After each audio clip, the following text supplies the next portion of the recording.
Assalamualaikum my dear all shining stars, welcome back to another video. I hope you all are doing well.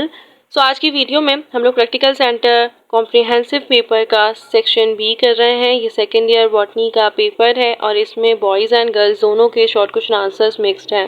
Question number 1 है write a note on importance of vaccine. हमें पता है कि vaccine में हम dead organisms या किसी भी टॉक्सिन को इंजेक्ट करते हैं into the body and then वो जनरेट करता है इम्यूनी रिस्पॉन्स को but unable to produce toxins. इसको हम कहते हैं द प्रोसेस वैक्सीनेशन। ये एक सस्पेंशन होता है जो कंटेन करता है वीकेंड या किल माइक्रो ऑर्गेनिजम्स जो डिजीज कॉज नहीं कर सकते बट प्रिवेंट कर सकते हैं किसी डिजीज से। माइक्रो ऑर्गेनिजम्स इंजेक्ट कर रहा है एंड देन उसकी वजह से डिजीज कॉज नहीं हो सकती क्योंकि हमारी बॉडी पहले ही इम्यूनी रिस्पॉन्स को जनरेट कर रही है बाय प्रोड्यूसिंग एंटीबॉडीज। इसको हम कहते हैं वैक्सीनेशन और ये इम्पोर्टेंस है ऑफ कोर्स इसीलिए क्योंकि डिजीज कॉज नहीं हो रही, प्रोटेक्शन प्रोवाइड कर रही है against specific disease and is known as vaccination.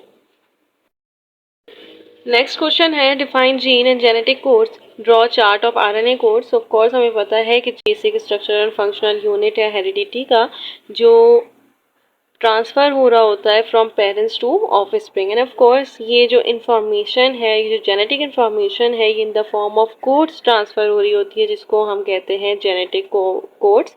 And यहाँ पे इसका चार्ट बना हुआ है, इसमें कोड्स दिया हुआ है एंड देन एंटीकोडोन्स होते हैं, सिर्फ आपने कोड्स बताना है, ये याद करना पड़ेगा। नेक्स्ट है अबाउट एथियोब्लास्टोसिस फेटालिस। एथियोब्लास्टोसिस फेटालिस एक डिजीज़ है फीटस की एंड मदर की। आपको पता है कि ये होती है जब भी इनकम्पैटिबिलिटी होती है between child and mother's blood, उसको हम कहते हैं एथियोब्लास्टोसिस फेटालिस।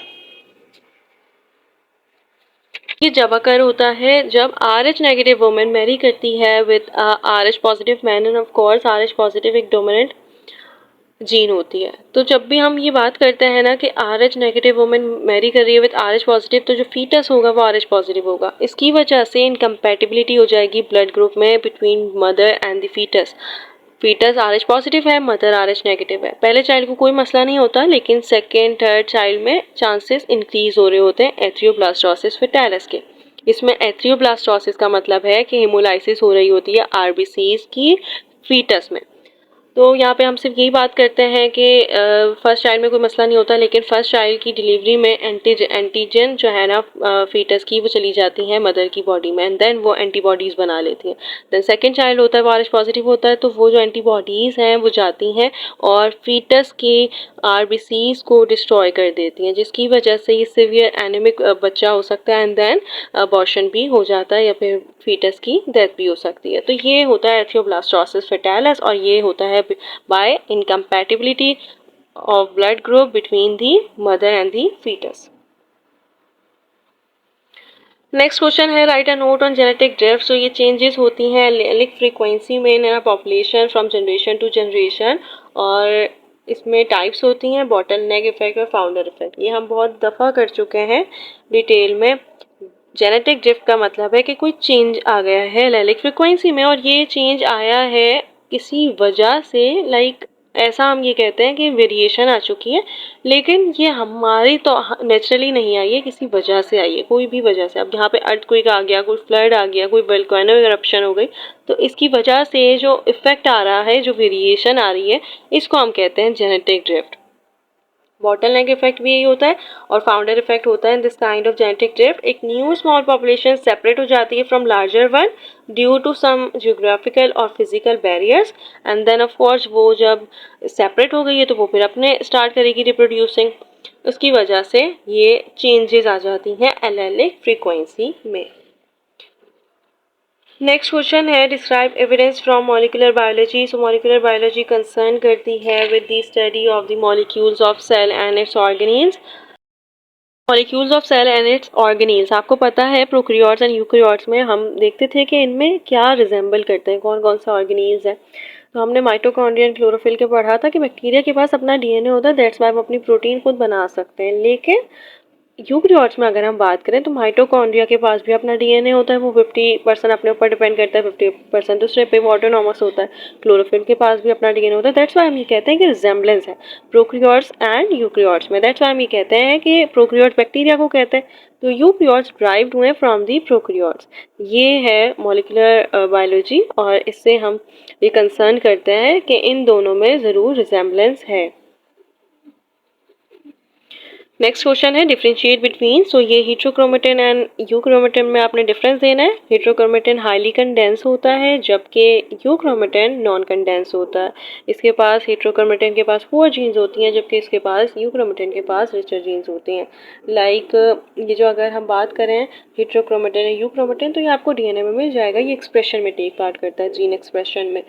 और ये जो यूक्रोमेटिन होता है या हेट्रोक्रोमेटिन होता है, इन सब के बारे में हमने डिटेल में भी बात करी थी आई गेस लॉन्ग क्वेश्चन में, तो ये आपने करना है। The renewable resources and non renewable resources. Of course हमें पता है कि रिन्यूएबल रिसोर्सेज वो रिसोर्सेज हैं जिनको हम क्या कर सकते हैं, हम बार बार यूज़ कर सकते हैं, जबकि नॉन रिन्यूएबल रिसोर्सेज वो हैं जिनको हम बार बार यूज़ नहीं कर सकते। उनको आप यूज़ करेंगे तो वो ख़त्म हो जाएंगे। ठीक है, ये लिमिटेड होते हैं जबकि आप इनको अगेन एंड अगेन यूज कर सकते हैं। कैन बी रिन्यूअड, रिप्रोड्यूस और expanded in quantity by natural process. और ये क्वांटिटी ये मतलब एक क्या हो सकता है कि ये एक लिमिटेड क्वांटिटी में होता है। रेट ऑफ कंजप्शन स्लोअर होती है than the rate of production.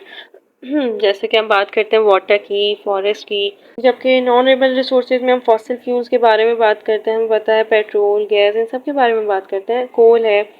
तो ये सब क्या है, ये नॉन रिन्यूएबल रिसोर्सेज हैं, ये लिमिटेड क्वांटिटी में है। द नेक्स्ट डिफरेंस है between the incomplete dominance and को डोमिनेंस। सो इनकम्प्लीट डोमिनेंस का मतलब होता है वो कंडीशन जो फाउंड होती है हेट्रोजाइगस में, जिसमें phenotype is the intermediate form of 2 homozygous, is called incomplete dominance. Phenotype physical appearance को कहते हैं। इसमें एग्जांपल आ जाती है, उससे आपको पता चल जाएगा। Flowers in 4 o'clock plant, उसमें क्या होता है कि उसमें जब हम ब्लेंड कर रहे हैं, एक रेड प्लांट है उसको हम ब्लेंड कर रहे हैं with true breeding white plants. So that's Y जब हम इन दोनों को क्रॉस करेंगे तो F1 में पिंक फ्लावर्स आपको देखने को मिलेंगे। तो ये ब्लेंडेड आपको एक फिनोटाइप मिल रहा है, फिजिकल अपीयरेंस ब्लेंडेड है। इसकी वजह से हम इसको कहते हैं कि इनकम्प्लीट डोमिनेंस है, जिसमें फिनोटाइप इंटरमीडिएट होता है 2 होमोजाइगस का।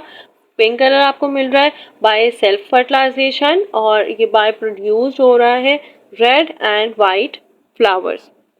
जबकि कोडोमिनेंस है, कोडोमिनेंस में कोड कलर आ जाता है कैटल का, हेयर कलर इन काउ। इसमें कंडीशन है जिसको फाउंड होती है हेट्रोजाइगस में, where both the members of allelic pair contribute for the phenotype of individual. Codominance like क्या हुआ कि आपको दोनों ही नजर आ रहे हैं, न्यू फिनोटाइप प्रोड्यूस हो रहा है एज अ रिजल्ट ऑफ को डोमिनेंस। दोनों ही वाइट, और अगर हम बात करें वाइट की, ब्लैक की, तो वो दोनों ही आपको फिनोटाइप में नजर आ रहा है। कोई एक डोमिनेंट नहीं है ना कोई दूसरा रिसेसिव है। Both the allylic pairs contribute for the phenotype of individual is this process is termed as complete dominance. So ये इसका डिफरेंस था। नेक्स्ट क्वेश्चन है about Hardy Weinberg.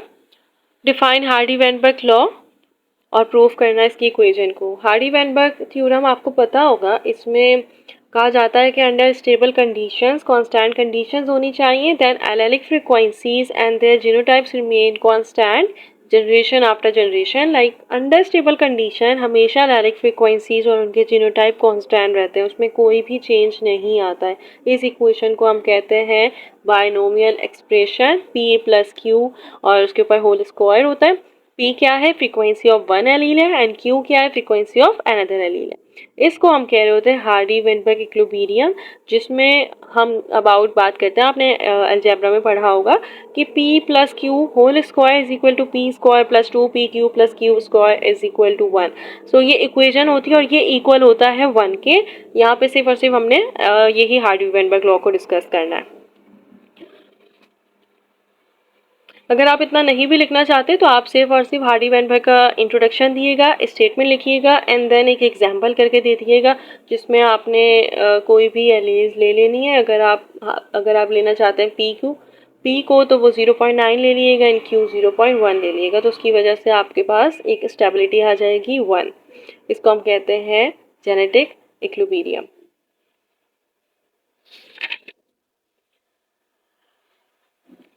So next question है about gene mutation and briefly describe any one type। gene mutation क्या होता है? mutation हमें पता है कि DNA में change आ जाना।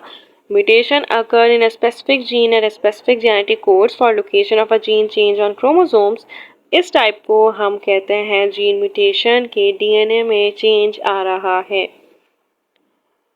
अब ये चेंजेस होती हैं सिकल सेल एनीमिया की हम बात करें तो सिकल सेल एनीमिया में क्या होता है कि ग्लूटामिक एसिड रिप्लेस हो जाता है बाय वेलाइन बीटा चेन में एंड देन उसकी वजह से आरबीसीज की शेप चेंज हो जाती है, वो क्रेसेंट लाइक हो जाती है, सिकल लाइक हो जाती है। दैट्स वाई इसको हम सिकल शेप कह रहे होते हैं। एंड देन ऑफ कोर्स वो फ्रेजाइल हो जाती हैं, आरबीसी से गुजर नहीं पाती, बार बार हीमोलाइसिस हो रहा होता है। दैट्स वाई जो बंदा होता है जिसको सिकल सेल एनीमिया है वो पर्सन सिवियर एनेमिक होता है। दैट्स वाई इसको एनीमिया कह रहे हैं। एनीमिया का मतलब होता है खून की कमी हो जाना। तो ये जीन म्यूटेशन है, कोई भी म्यूटेशन आ गई कहीं भी किसी भी चेन में चेंज आ गया है और उसकी वजह से पूरी जो कोड है या प्रोटीन है वो पूरी खराब हो गई है। नेक्स्ट क्वेश्चन है about polygenic inheritance with examples. Polygenic inheritance of course हमें पता है कि कंटिन्यूअसली वेरिंग ट्रेट होता है जो इनकोड होता है by allele of different pairs located at different loci. Loci भी कहते हैं इसको। लोसाई का मतलब है कि क्रोमोसोम्स जिस जगह पे प्रेजेंट हैं उसको हम कह रहे हैं वो लोकेशन लोसाई है, ठीक है। और ये कंटिन्यूसली वेरिंग ट्रेड होता है। जैसे कि अगर हम हाइट की बात करें तो ऑफ कोर्स हाइट किसी की सबसे ज़्यादा लंबी होती है, किसी की बहुत छोटी होती है, किसी की नॉर्मल होती है, तो ये कंटिन्यूसली वेरिंग ट्रेड है। कलर की बात करें तो बहुत ज़्यादा कुछ गोरे लोग होते हैं, कुछ का कलर ज़रा लाइट होता है, तो ये कंटिन्यूसली वेरिंग ट्रेड है जो बार बार वेरी कर रहा होता है, इनकोड होता है by alleles of different pairs located at different loci. इसको हम कह रहे होते हैं पॉलीजेनिक इनहेरिटेंस। अगर हम बात करें अबाउट इंटेलिजेंस तो वो भी ऐसा ही होता है, कुछ लोग बहुत ज़्यादा ज़हीन होते हैं, कुछ लोग थोड़े नॉर्मल होते हैं, कुछ एवरेज होते हैं, तो ये एग्जांपल्स हैं पॉलीजेनिक इनहेरिटेंस की। नेक्स्ट क्वेश्चन है अबाउट जीन जो यूज होती है construction of RNA. The technique which employs for selection of a vector are based on the presence of suitable markers. इनको हम कह रहे होते हैं जीन्स एंड ये जीन है एमपीआर जीन एंड लेक्सर जीन। अब क्या होता है कि वो बैक्टीरिया जिनके पास ये जीन्स होती हैं वो आइडेंटिफाइड होते हैं from another bacteria having no RNA by growing them in a medium containing ampicillin। Thus वो बैक्टीरिया जिनके पास MPR जीन है वो सरवाइव कर जाएंगे एंड एस्टेब्लिश करेंगे कॉलोनी को, जबकि अदर रेस्ट विल डाई। अगर हम Z जीन की बात करें LZ जीन की तो वो क्या होता है कि वो कॉलोनीज ऑफ बैक्टीरिया जो सेलेक्ट हुए हैं एंड फॉर्म कर रहे हैं कॉलोनीज को वो कल्चर मीडियम में ऑल्सो कंटेन करते हैं X gal. X gal hydrolyze हो जाता है by beta galactosidase and yield करता है एक blue colour. So that's why हमें पता चल जाता है कि इन बैक्टीरिया के पास एमपीआर जीन है एंड इन बैक्टीरिया के पास लेक्जेड जीन है।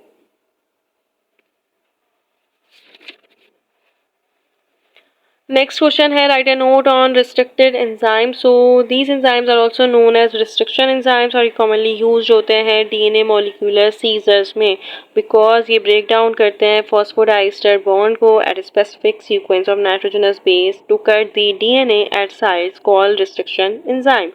इसको molecular seizure कहते हैं क्योंकि ये DNA को cut कर रहा होता है specific position। So normally ये enzyme synthesized होते हैं by bacteria as defense protein to cut the DNA of invaders और in this way ये restrict करते हैं activity of pathogenic DNA को, इसलिए इनको कहते हैं restriction enzyme। Some viral diseases and mention in your list some viral diseases mention in your syllabus। तो viral diseases में वो diseases आती हैं जो वायरस से cause होती हैं and of course आप नेक्स्ट क्वेश्चन है about some viral diseases. Viral diseases हमें पता है कि वो डिजीजेस जो कॉज होती हैं by virus are known as viral diseases और इसमें हमने फर्स्ट ईयर में भी एग्जांपल्स याद करी थी, hepatitis, polio virus, pox virus, chicken pox, small pox and corona virus. तो ये सारी डिजीजेस हैं जो कॉज होती हैं by virus. Concept of productivity, so productivity important होती है for an ecosystem dynamics and stability in the context of energy flow. ये डील कर रही होती है कि कैसे क्विकली ऑर्गेनिजम्स एक्योर करेगा, स्टोर करेगा एंड ट्रांसफ़र करेगा एनर्जी को एट डिफरेंट ट्रॉपिक लेवल्स। हमने primary, secondary, tertiary trophic level सारे पढ़ लिए, तो हमें पता है कि ये सारे एनर्जी फ्लो कर रहे होते हैं। तो नेक्स्ट क्वेश्चन है, describe briefly the concept of trophic levels of producers, primary consumer, secondary consumer, tertiary consumer, decomposers. ये बहुत इजी है। प्रोड्यूसर्स वो जो अपना खाना खुद प्रिपेयर करते हैं जैसे प्लांट्स। प्राइमरी कंज्यूमर्स वो जो जिनकी फीड होती है up to up producers. Secondary consumers वो जिनकी फीड होती है upon primary consumers. Tertiary consumers वो जिनकी फीड होती है upon secondary consumers. And decomposers वो होते हैं जो सबको डिकम्पोज कर देते हैं इंक्लूडिंग फंजाई, बैक्टीरिया। एंड ये डिकम्पोज करते हैं, ब्रेक डाउन करते हैं waste and dead organic material को एंड देन रेफर करते हैं फर्टिलिटी ऑफ द सॉइल को।